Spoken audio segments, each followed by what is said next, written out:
अस्सलाम वालेकुम। मैं हूं फैसल तारिड़। इस वक्त जी चार सद्दा जलसा शुरू हो चुका है। अवाम का जमे गफीर है। सुहेल अफरीदी जलसागाह के अंदर पहुंचे हुए हैं। तकरीरें हो रही हैं। पश्तो ज़ाहिर नेटिव मुकामी जलसा है तो पश्तो जुबान के अंदर तकरीरें हो रही हैं। क्राउड इंतहाई चार्ज है। इक्का दुक्का वाकया भी पेश आया है कि एक सहाफी जो मुसलसल पीटीआई पर तनकीद कर रहा था, वो जब जलसागाह के अंदर पहुंचा है और उसने कुछ मुतराजा सवालात पूछे हैं तो वर्कर्स की जानब से उसे जलसागाह से निकाला भी गया है। बहरहाल आज चार सद्दा के अंदर जलसा हो रहा है। अच्छी तादाद है। मैं नहीं कहता कि बहुत बड़ा जलसा है, सारे रिकॉर्ड टूट गए, लेकिन अच्छा जलसा है, बड़ा जलसा है।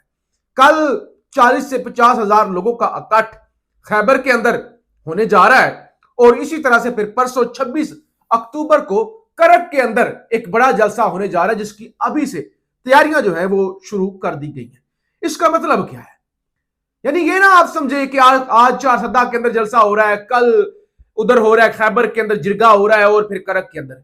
इन जलसों का मकसद है लोगों को चार्ज करना, लोगों को तैयार करना कि अगर सुहेल अफरीदी की मुलाकात होती है खान से या नहीं भी होती।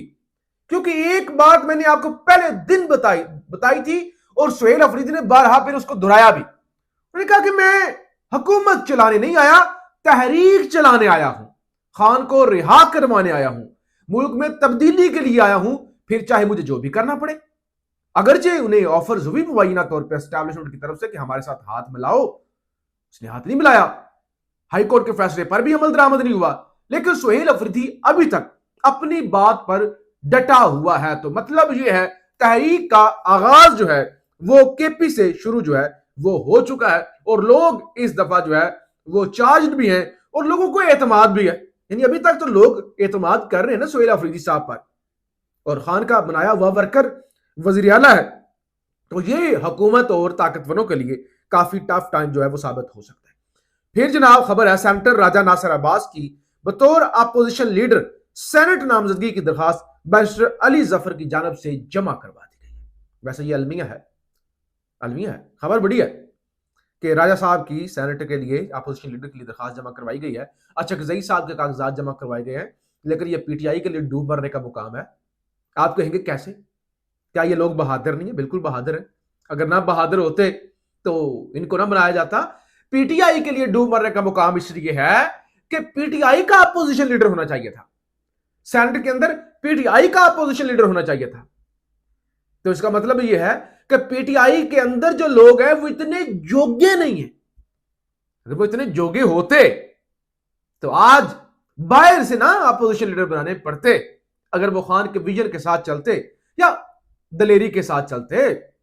अगर खान जेल में बैठ के इतना दलेर है, हर चीज का मुकाबला कर रहा है, तो बाहर ये रह के अगर कर लेते तो आज ये वक्त ना आता। बहरहाल ये एक बड़ी डेवलपमेंट है। अच्छा जी, मैं आता हूं वलीमा खान की तरफ और बाकी खबरें भी मेरे पास इस वक्त काफी जमा हो चुकी हैं जो इस वीलॉग के अंदर आपके सामने रखनी है। आपसे गुजारिश है एक तो इस चैनल को जरूर सब्सक्राइब करें।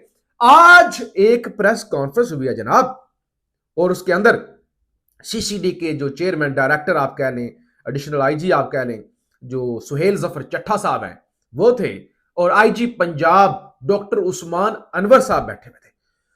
अब क्या मैं आपको पढ़ के सुनाऊं? सीसीडी पंजाब पुलिस का हिस्सा है और उन्होंने कहा सीसीडी की वजह से पाकिस्तान के अंदर अमन हो गया है, पंजाब के अंदर जराइम खत्म हो गया है।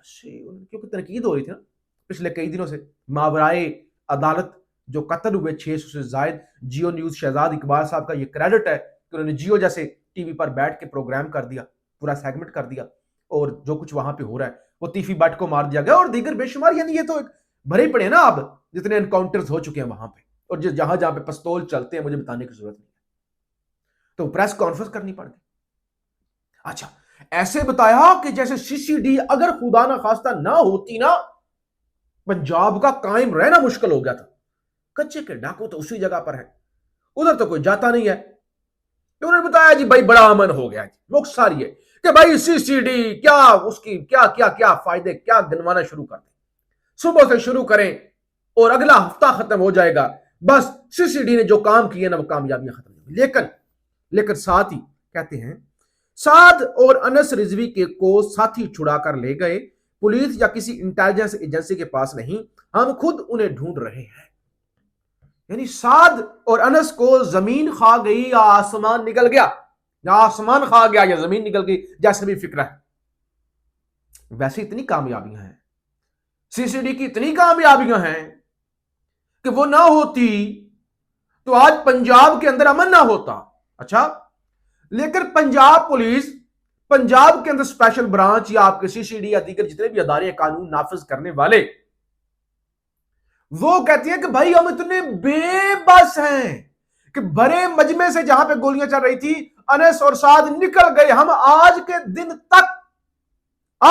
तक 2 हफ्ते गुजर जाने के बाद भी उन्हें तलाश नहीं कर सके। हालांकि आज वजारत दाखिला से अभी नोटिफिकेशन भी आ गया ना, जो टीआरपी को कलअदम कर दिया गया है, तो नोटिफिकेशन जारी हो गया और यह भी कहा गया क्योंकि एंटी टेररिस्ट एक्ट के तहत यह किया गया है तो इसको सुप्रीम कोर्ट के अंदर भी लेकर जाने की जरूरत नहीं है, और जो उनकी लीडरशिप है उनको फर्स्ट शेड्यूल के अंदर डाल दिया गया है। तो यानी देखिए, ड्रामा देखें आप, प्रेस कॉन्फ्रेंस आप बड़े चौड़े, आप जैसे वो था ना चुलबुल पांडे, सलमान खान आप बने हुए हैं, फिल्मी हीरो आप बने हुए हैं, आप बता रहे हैं कि हमने ये किया, हमने ये किया, हमने ये किया, लेकिन आप कह रहे हैं, साथ ही आप कह रहे हैं कि वो हमारी हिरासत में भी नहीं, किसी एजेंसी की भी हिरासत में नहीं है, हमें पता भी नहीं, हम ढूंढ रहे हैं। अच्छा, फिर आप इतने कामयाब हैं, आप जो है वो इतने जोगे हैं। अच्छा, कलीमा खान ने आज एक इंकशाफ किया। इंकशाफ का कल हमने आपको बता दिया था और आज भी आपको बताया कि कलीमा खान साहिबा के पासपोर्ट, शनाख्ती कार्ड, बैंक अकाउंट्स मुंजमद और वो सारा कुछ जब्त करने का हुक्म जो है वो एटीसी रावलपिंडी से दे दिया गया। आज कल का क्योंकि मैंने आपको रिपोर्ट कर दिया था फौरी तौर पर कि अलीमा खान साहिबा को गिरफ्तार करने के लिए पुलिस आ रही है, तो आज अलीमा खान ने खुद, एक तो उन्होंने कल कहा था ना कि वारंट की तामील वगैरह वो आए, और आज उन्होंने एक और इंकशाफ किया। कहती हैं, कल जब मुझे इस्लामाबाद हाई कोर्ट गिरफ्तार करने आए तो मुझे खैबर पख्तूनख्वा वालों ने कहा कि आप हमारे साथ केपी चली जाएं।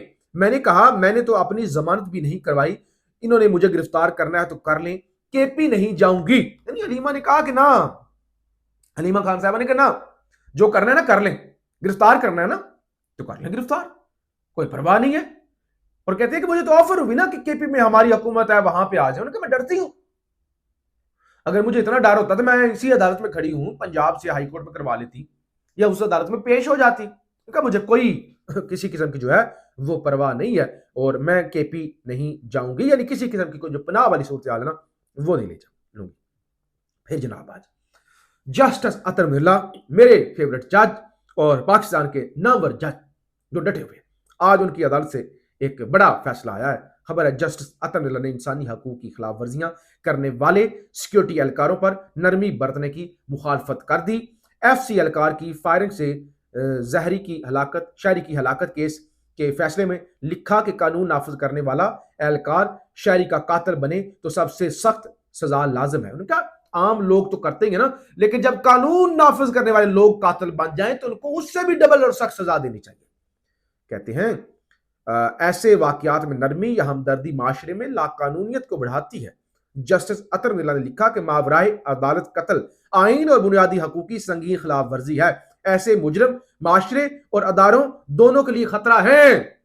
ये जो कर रही है ना सीसीडी, फैसला आ गया ना इधर से जस्टिस अतर मिर्ला साहब का, और उधर से आईजी साहब गनवा रहे हैं जी वो मावराए कत्ल नहीं है, वो तो हमने तो बड़ा अमन व अमान के लिए बड़ा अच्छा जो है वो काम कर दिया। हंगू के अंदर 2 जो है वो बम धमाके रिपोर्ट हुए हैं, एक पुलिस की चौकी पर और पुलिस के कुछ अफसरान जो है वो शहीद भी हुए हैं। वज़ीर आला सोहेल अफरीदी ने इस पर रिपोर्ट तलब कर ली है। आज प्रेस कॉन्फ्रेंस की गई है। केपी के गवर्नर और पंजाब के गवर्नर सरदार सलीम हैदर और फैसल कुंडी दोनों पीपल्स पार्टी से उनका ताल्लुक है। कहते हैं सियासी लोगों को सियासी तरीके से ही डील किया जाना चाहिए। सोहेल अफरीदी को इमरान खान से मिलने दिया जाए, मुल्क का नुकसान या कयामत नहीं आ जाएगी। उन्होंने कहा कौन सी कयामत आ जाएगी, यानी क्या है अगर वो मिल लेते हैं। लेकिन यहां पे क्या है, सोहेल अफरीदी को दूर की बात है ना, वो जो मनशियात वाला जाली मुकदमा मतीउल्लाह जान साहब पर बनाया गया था, नामवर सहाफी, उसके अंदर ट्रायल का आगाज आपको बताया था हो गया है। अब 31 अक्टूबर को जज जो आपके सपरा साहब है, ताहिर अब्बास सपरा साहब, 31 अक्टूबर को मतीउल्लाह जान पर फर्दे जुर्म आयद होने जा रही है। तो यहां तो ये सूरत हाल है, तो यहां पे क्या यानी आपको क्या बताया जाए या क्या ना बताया जाए। कहते हैं आए मिलकर बैठें, सूबे के मफाद में लाएअमल बनाएं और वफाक से बात करें। गवर्नर हाउस सूबे के अमन अमान खुशहाली में रुकावट नहीं बनेगा। फैसल कुन ने कहा आओ मिलकर बैठे, गवर्नर हाउस भाई रुकावट नहीं बनेगा। अच्छा, और वो जो इस्तीफा, दस्तखत जी जाली हैं, दस्तखत मैच नहीं हो रहे। अब कह रही है कि आओ मिलकर बैठे, मैं जो है ना वो सूबे के लिए जो है ना मेरे दरवाजे खुले हुए। बहरहाल जलसों का आगाज हो चुका है, तहरीक शुरू हो चुकी है। अगले 30 से 40 दिन जो पाकिस्तान के अंदर है ना, वो बड़े हंगामा खेज होने जा रहे हैं। पाकिस्तान जिंदाबाद।